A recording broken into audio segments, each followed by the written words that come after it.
Miljković po drugi put u gimnaziji Stevan Sremac. Kada bi Branko u gimnaziju došao, bio bi zadivljen. Kako zadivljen, tako opčinjen. Iz gimnazije ne bi nikada izašao. Želeći vreme da vrati, isto bi sve ponovio. Za gimnazijom je patio, u gimnaziju bi se ponovo vratio.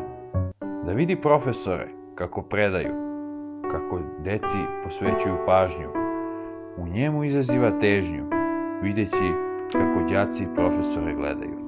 Danas đaci se njemu dive što čitaju njegove pesme. Brankove pesme su dirljive, niko se po pisanju porediti s njim ne sme. Branko Miljković je za sve nas značajan, jer on je sebe smatrao da je čovek običan. I kao čovek i kao gimnazijalac, pišući pesme, stvorio je svoj pravac.